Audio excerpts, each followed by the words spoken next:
On May 3rd, we're going to have our marriage night from 6 to 8 p.m. You don't want to miss this if you're dating, if you're engaged, if you're married. It's going to be a great night together.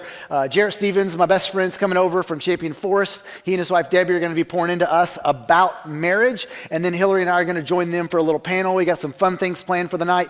It is going to be a lot of fun. You don't want to miss it. So make sure to sign up and register for our marriage night coming up in just a few weeks. Grab your Bibles, open them up to Song of Solomon, chapter 1. Song of Solomon, chapter 1 is where we're going to be spending a little bit of time today. We started a series last week called Song of Us, and I was told that I know of 6 couples who broke up last week. I think that's a huge win, all right? Like, that's a big deal. One was engaged. Like, that's crazy, all right? Now, here's what I would tell you. That's a good thing, because if you're not supposed to be dating in the first place, it's better to figure it out right now, all right? And to make those decisions before it's too late. Now, I'm hoping the topic today is dating, that I can maybe put some new couples together, all right? That's kind of my goal as well in the midst of all of this. So I'm not just celebrating those who broke up, although I will say this, I think we need a lot more breakups. I'm just going to throw that out there, all right? There's a lot of people in wrong relationships trying to shove it in and make it work, and it's not what you need to be doing. You instead need to do it God's way, which is what we're going to learn about today.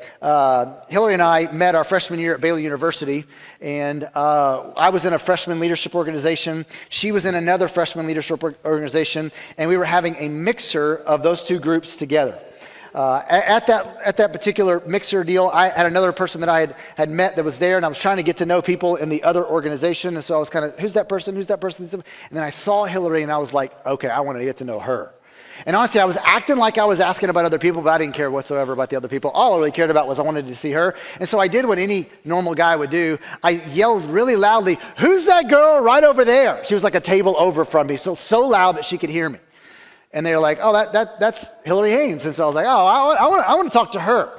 And so afterwards, I went and we started talking, and we kind of hit it off, and things went really, really well. And so we decided we would go hang out. And so guess what we did? We hung out, and then we hung out again, and then we hung out again, and then we hung out again. And then I said, "Hey, I want to ask you on a date."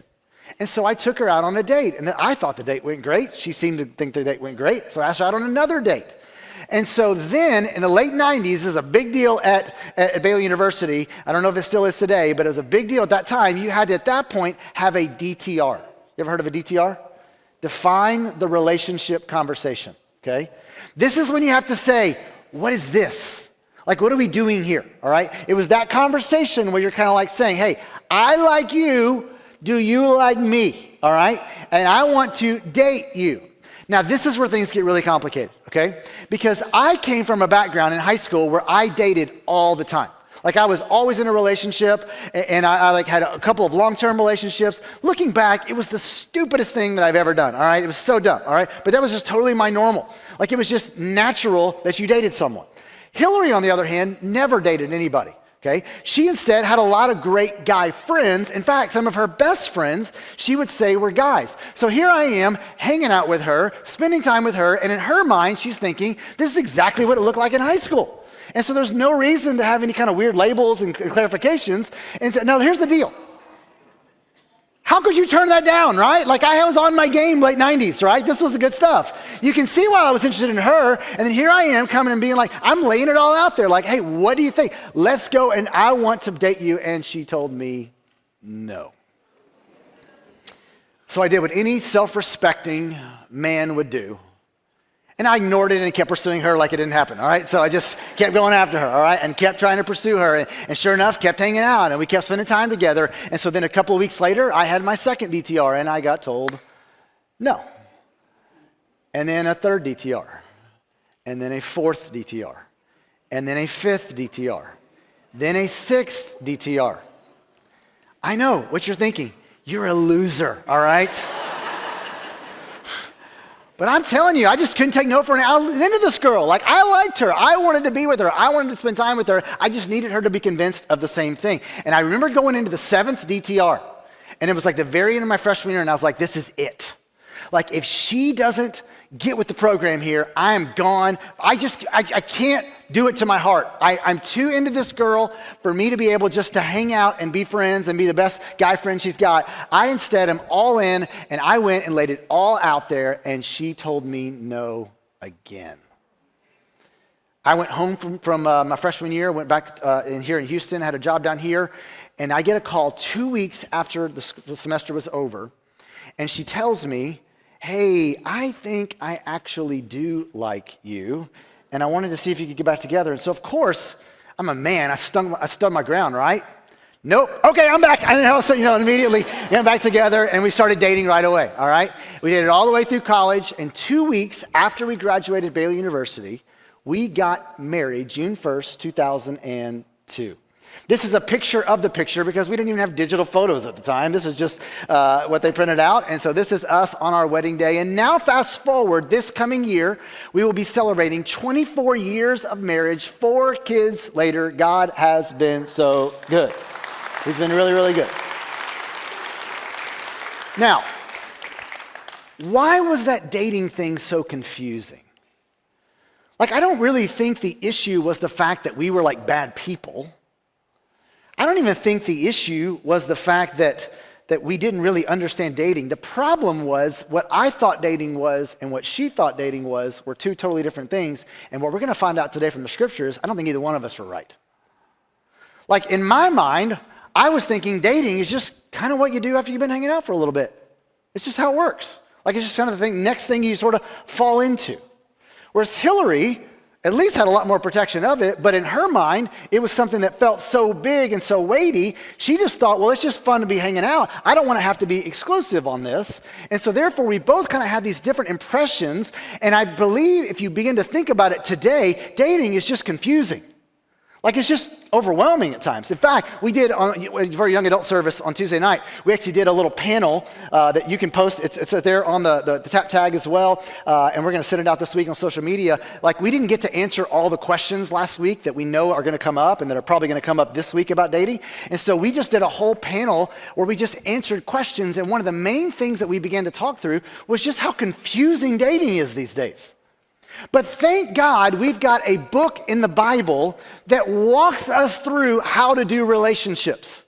It tells us who we should be attracted to. It tells us how we're supposed to go about dating. It tells us what it looks like to then actually date. What does the dating relationship look like? What does it look like for the marriage, sex, conflict? All of these things all found in the book of Song of Solomon. And it's important that we approach the idea of dating with intention and vision, not vibes.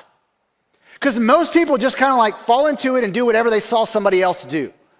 And what we want to do is what God tells us is the most important way to do it. We don't want to follow the culture's guide to dating. Let me show you what that looks like. Here's the culture's guide to dating. The most important thing that takes place in a relationship is going to be your sexual attraction to another person. That's what the world will tell you.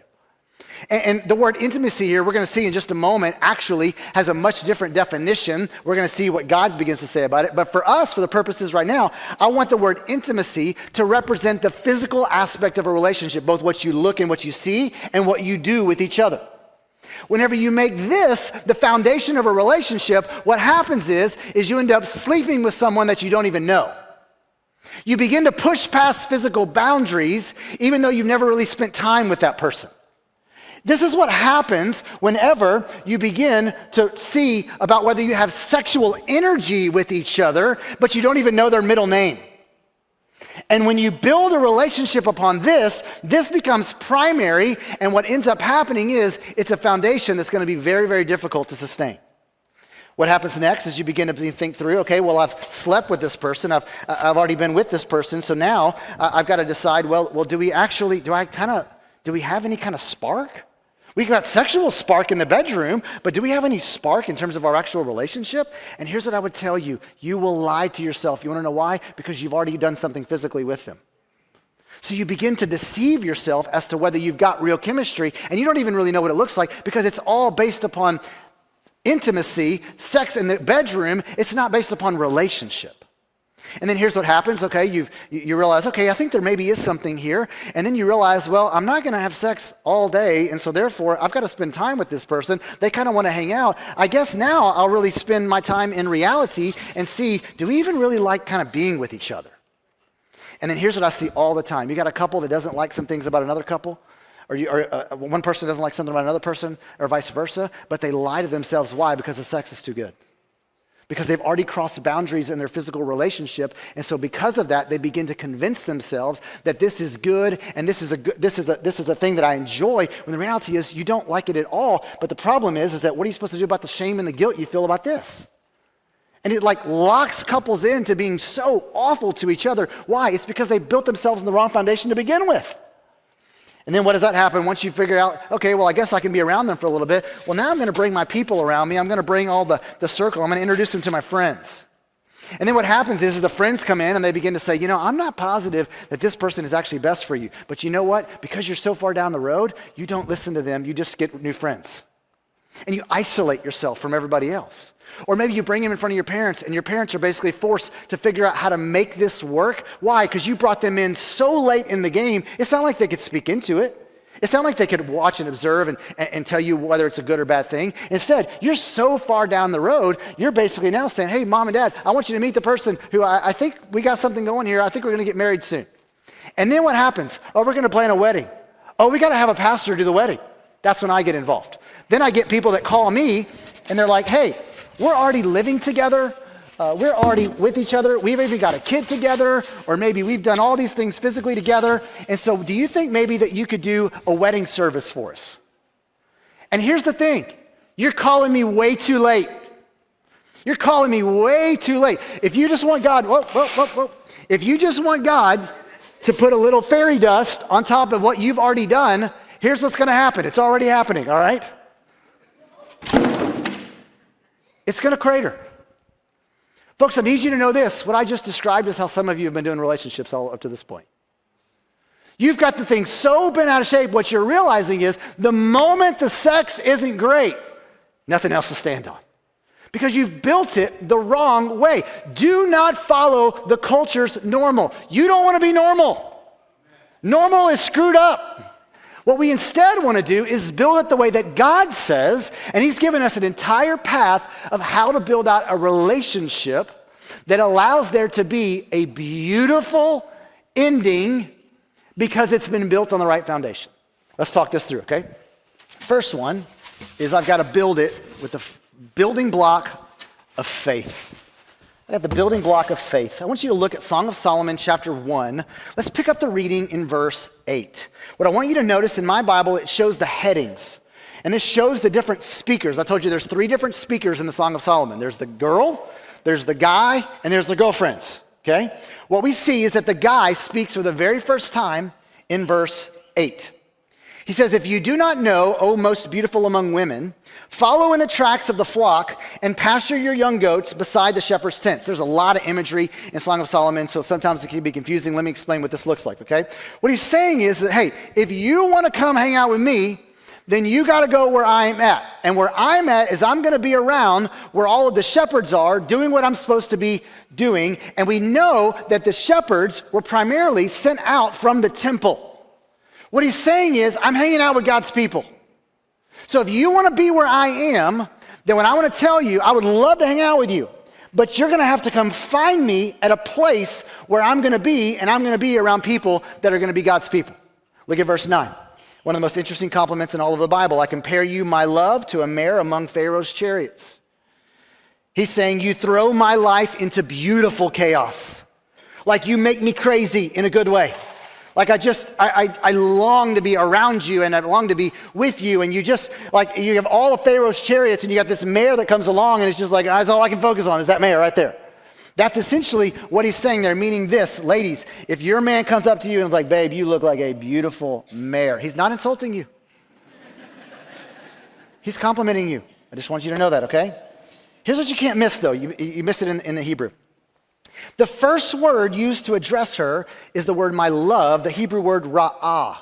It means companion or friend. It's a relational word, not a physical word. Before any mention of her appearance, He's like, I want to be friends with you.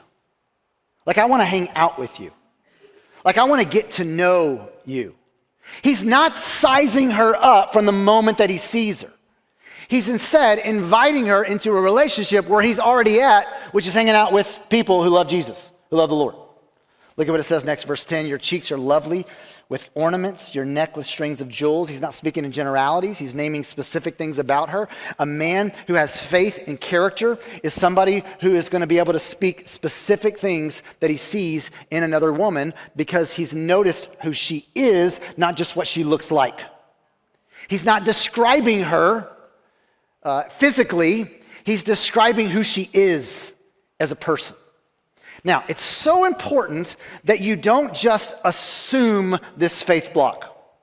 So many times, what I see is that somebody who likes another person will ask them to come to church, and because they said yes to come to church, and because they have their own Bible, and because they're able to answer some basic interrogating questions, we assume that somehow this box is checked off. That is not how it works. If someone is saying yes to come to church with you, and they're coming for a few weeks with you, please know they're into you, not necessarily Jesus.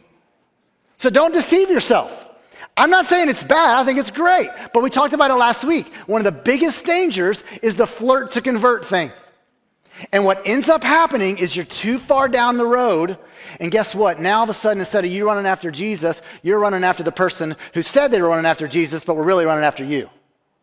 And so you've got to make sure this is not just a box to check. How do you know then? I want to know by watching, how does their faith express itself when I'm not around? We talked about it last week. We said that the woman praised the man because his name is like oil poured out. He has a good reputation. He has a fragrance that when he leaves the room, it leaves an image, and not a bad image, but a good image. It's speaking to his reputation. It's speaking to his character. It's speaking that this faith thing isn't just because he's into her. This faith thing is because he's into God.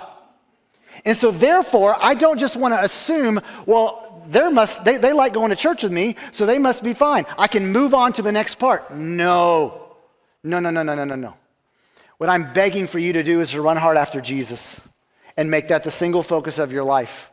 And don't look back and around, and instead you just look to the side, way to the left or right, and if one of those people are there, you wave at them and say, hey, would you want to come this too? And maybe you begin a relationship. But you do not stop for that person that's in the back, or you do not wait for the person going this direction, because what's going to happen? You're going to have to change course in order to get there.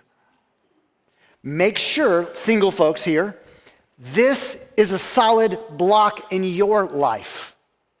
The most important question you can be asking is not who should I date, but instead, am I running hard after Jesus? This is what I must make sure is primary in my life. Now, when that is the case, then what next happens is then you're going to begin to see, okay, well, what does my support system say about this relationship? What do they think about this situation that I find myself in? The circle. Look at what it says in verse 11. It shifts pronouns there. It says, we will make for you ornaments of gold studded with silver. It's the we. This is the girlfriend speaking. And what it's saying is these daughters of Jerusalem, the community of friends around her, they're already invested, they're already involved, they're already wanting to contribute to what is happening between these two people.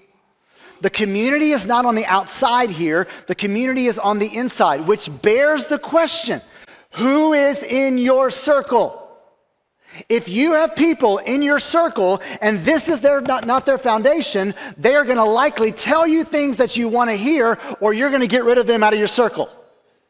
And we know the scripture says very clearly that one of the most important aspects of a godly foundation when it comes to the people around you is wise counsel. Wise counsel means this. Sometimes they encourage you, and sometimes they tell you, what are you doing?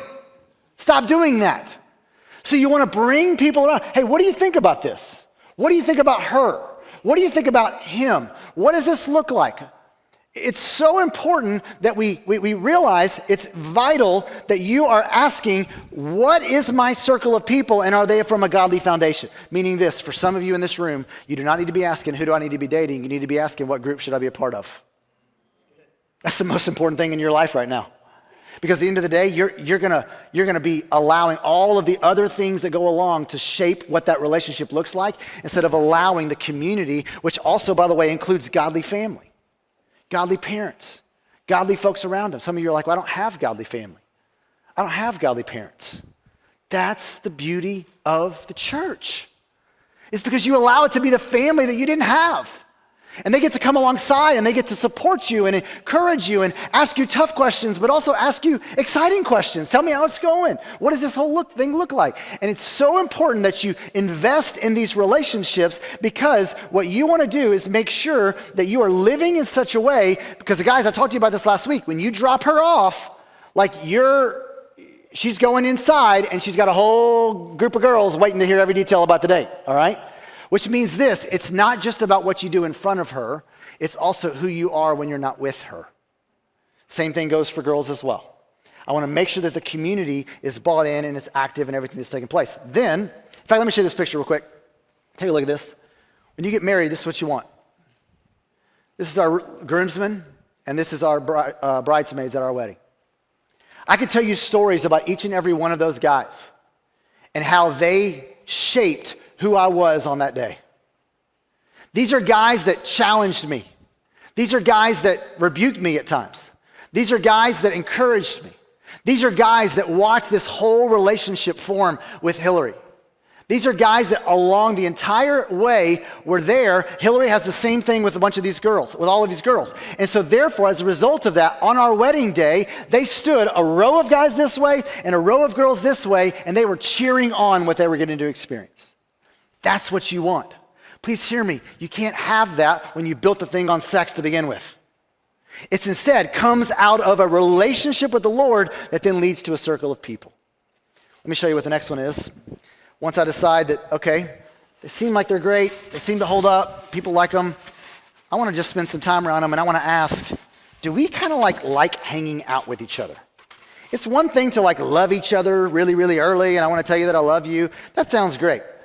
Easy, anybody can do that. But do you actually like each other?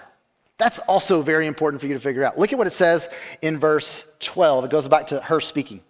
While the king was on his couch, my nard gave forth its fragrance. Here's what that means. That means whenever he's at home sitting on his couch, he still smells like her. Look at what it says in verse 13. My beloved is to me a sachet of myrrh that lies between my breasts. A sachet of myrrh was worn close to the body, and so the warmth of the skin would slowly release the fragrance throughout the day, meaning this, when she's sitting away from him, she smells like him. What does this show us? This shows us that they liked spending time with each other, and their fragrance wore off on each other. Which bears the question, whenever you're around the person that you're trying to date, do you smell better than you did before when you're with them? How about this? What will her life or his life look like and smell like from having been near you? Will she smell like security because you communicated clearly, guys? Will he smell like purity because you set and held boundaries? Or will they smell like something worse? Even if it doesn't work out, it should be said of you that you smell better because you dated. Why? Because you have this relationship and don't have all these expectations yet. You instead are building it on faith, wrapped around the friends, and now we're just hanging out, spending time together. Look at what it says next in verse 14. It says, her speaking. It says, my beloved is to me a cluster of henna blossoms in the vineyards of En-gedi. Then he steps in and says, behold, you are beautiful, my love. Behold, you are beautiful. Your eyes are doves. Verse 16, she comes back and says, behold, you are beautiful, my beloved, truly delightful. Here's what this is. You're the best. No, you're the best. No, you're the best. You're the best. It's this back and forth stuff that just makes us nauseous when we see couples that have it. But when you're in the middle of it, it's the best. It's the best. You see, too often, I have this situation even happen now. I've got couples that come into my office, and maybe they're struggling, and they've been married for a while, and now all of a sudden they're struggling, and I'll say, take me back to what it is that attracted you to your husband, or attracted you about your wife. Walk me through, I'm not talking about the sex, I'm not talking about all the stuff you guys do and the chores. I want to know, when you guys were just hanging out, what is it that you liked hanging out with them about? What did that look like? It's so important that there's this mutual back and forth admiration and communication. No one's hiding anything. Everyone is clear. It's open. It's not hidden behind codes or streaks or response times. It's just out in the open. I think this about you. Well, I think this about you. I think this about you. And back and forth it goes. Look at what happens next, the end of verse 16. Our couch is green. The beams of our house are cedar. Our rafters are pine. Many commentators would think that he's not necessarily talking about the building of a home. He's actually talking about an outdoor picnic. And that literally these rafters are the trees as they're sitting underneath a tree with the blanket out on the grass having an outdoor picnic. What I believe this image is trying to portray is that what you see is they're experiencing their reality out in the open, not in a private room. They're not behind closed doors. They're outside in the open, in the light. You cannot accurately determine the reality of whether you like someone or not in their apartment at 1 a.m. The way that you will determine what real reality is out in the open for all to see. You're seeing their highs and their lows. You're seeing how they act when it's fun, and you're seeing how they act when it's boring. Because that's what life is like. But too often what happens is when we build it on the wrong foundation and it's all been about the bedroom, then guess what? Everything has to be secretive and everything has to be quiet and all this shame that goes along with it. And then you begin to wonder, do I even like you in the light of day?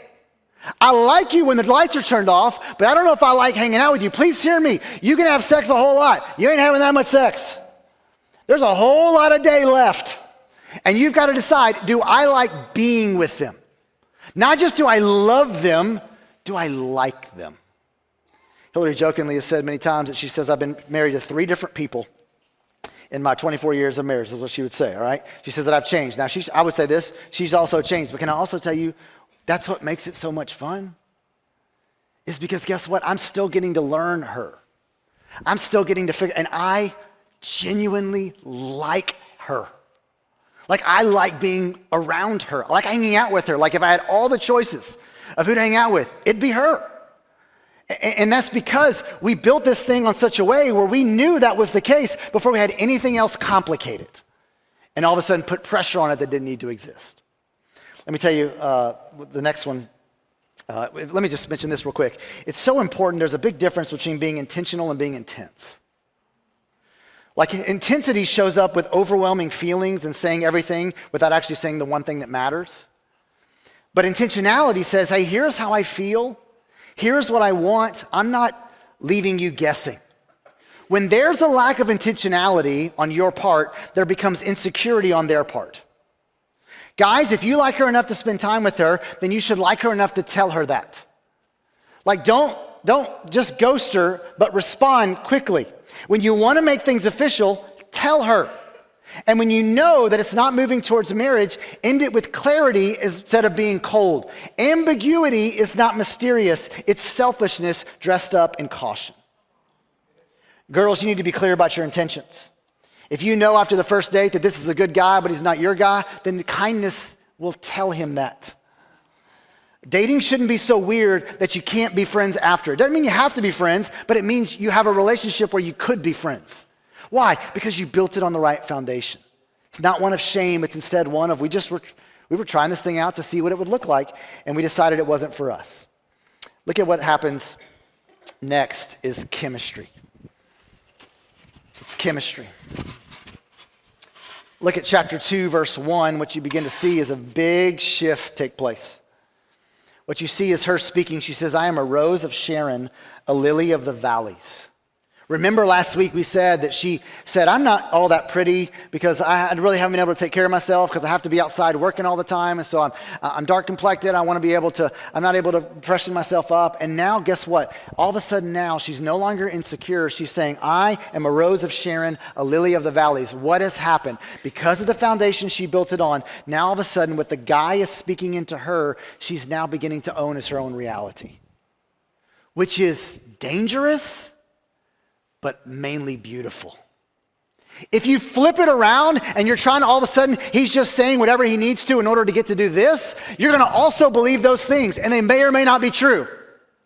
But instead, if I know who I am in the Lord, and then a guy affirms that, praise God for that. But if a guy begins to tell me something opposite of this, because my life is built on this, then I'm not going to believe what he's saying. I'm going to believe what God has said. And that's what's true about me. Folks, in the same way, a woman can have life to a man Whenever she speaks things into him, and I believe what takes place is whenever I realize I'm spending time together, there just begins to be this chemistry where, man, I just feel so much more confident when I'm with you. Like, I love being around you. Look at what it says. He speaks up in verse 2, as a lily among brambles, so is my love among the young women. He's saying, you are a lily among thorns. Like every other woman out there is like a thorn. But like with you, like you are special and I feel special when I'm with you. Look at verse 3. She responds, as an apple tree among the trees of the forest, so is my beloved among the young men. With great delight, I sat in his shadow, and his fruit was sweet to my taste. She's saying, he is rare, shade-giving, worth sitting under. He speaks to her insecurity and gives her confidence. Please hear me. Don't allow a man to say something opposite of what God says. But if you allow a man, ladies, to speak what God has already said, you see that as a gift from the Lord. Like you allow yourself to walk in that truth. But please notice, he's not pressuring her to go to this. He's just walking along and realizing, like, man, I am into you. Like, I really, really like you. Look at what she says. He brought me to the banqueting house, and his banner over me was love. He's not hiding her. He's not keeping his options open. His banner over her publicly, he's open with it, is love. The way you treat a person can change them, but also you're either building somebody up or you're tearing them down. There's no neutral ground. What I've discovered is as you walk in this progression, even as a married couple, what you begin to see is that because there's this chemistry that is there, that the attraction that you have for somebody else intensifies and grows, and you've yet to even do the intimacy yet. Just because you get to walk this journey with your best friend. You get to walk with somebody who you can laugh at, make fun of, but also you're going to be awful to at times, and they're going to be awful to you, and you get the joy of forgiveness and figuring out what that looks like, and as a result of that, it leads to even greater reality and greater chemistry. Why? Because it's been founded upon a basis of faith. This, of course, then leads to the final, which is intimacy. I want to make sure you know intimacy for sure means sex. But in this case, it is not speaking about sex. Look at what it says in verse 5. Sustain me with raisins, refresh me with apples, for I am sick with love. His left hand is under my head, and his right hand embraces me. Man, we are like moving in here, all right? And verse 5 and 6 are the emotional and physical peak of everything that's been building. She is overwhelmed. She is faint with love. Notice this. Desire is not the problem. It's what you do with that desire that becomes the problem. It's all about being built in the right order. The question the text is answering is the question of when. Look at verse 7. I adjure you, O daughters of Jerusalem, by the gazelles or the does of the field, that you do not stir up or awaken love until it pleases. She has security in her relationship and enough clarity about God's design to say, hey, the fireplace is not ready for this fire. We still have a few chapters before the passion can run wild in chapter 4. But what I want you to see is restraint is not the enemy of desire. Restraint is the protector of the desire. Think about the morning after for this couple.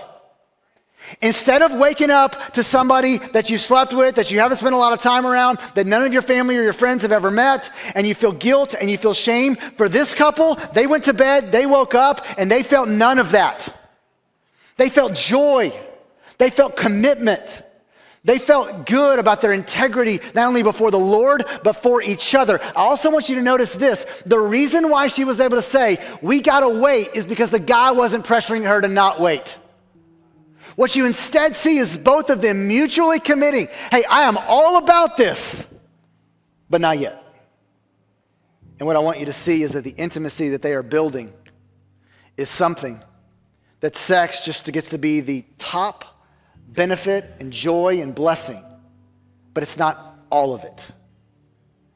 It's her being able to look at him and saying, I trust you, and you trust me. I love you, and you love me. Like, I feel safe with you, and you feel safe with me. I like you,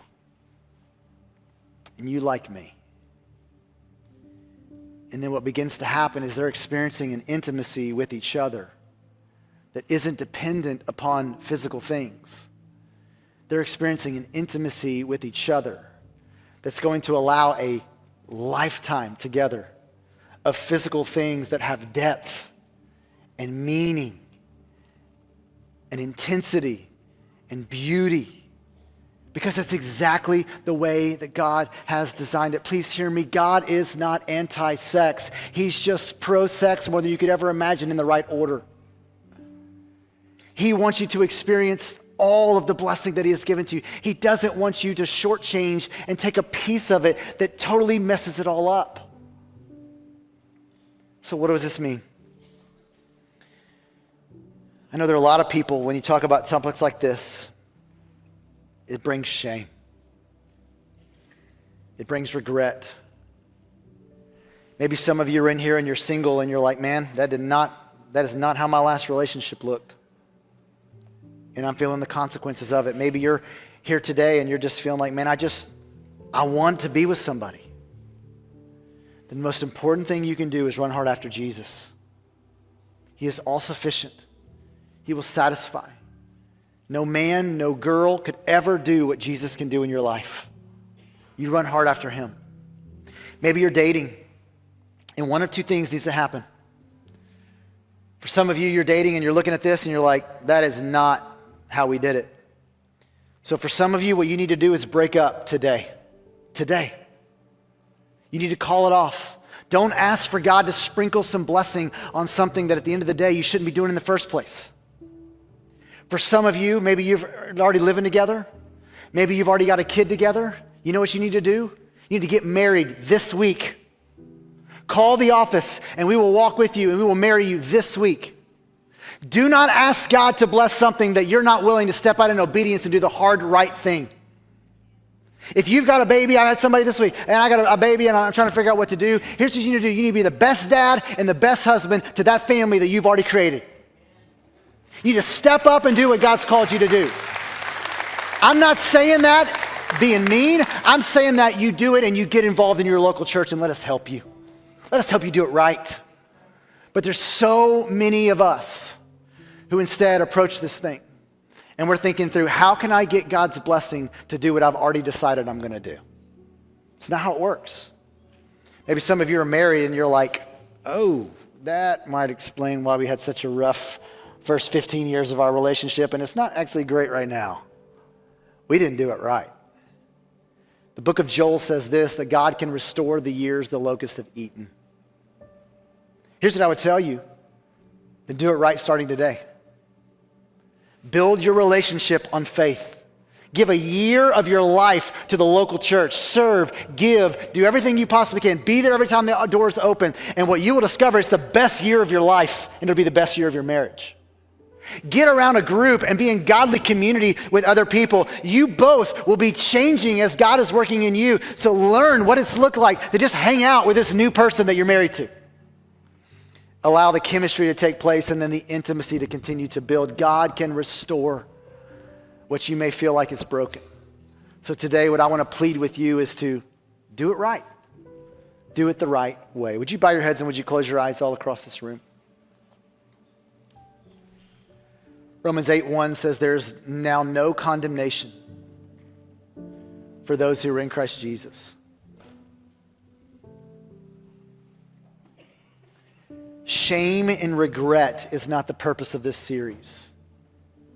Grace and mercy are what we want. But it's going to require you to be honest about where you are and to make a change, to take a step, to respond differently to Him. Some of you need to receive Jesus and begin that block of faith for the very first time. You were separated from God by your sin and you could not fix that on your own. So Jesus came and did what you could not do. He lived the life that you should have lived. He died the death that you should have died. He rose from the grave so that death would not get the last word. And He's now offering you a relationship built on a foundation that will never shift. that will hold your life. Not rules, not religion, but a relationship with the God who made you, with the God who knows you, with the God who wants you. In a moment, I'm going to ask you to come forward and talk to some of our team members here because we want to pray with you and you can leave here knowing that you've got that faith block, not just checked off, but you've got that faith block as a part of your life. Others of you need to come and join United City Church. You know this is the place where God has you.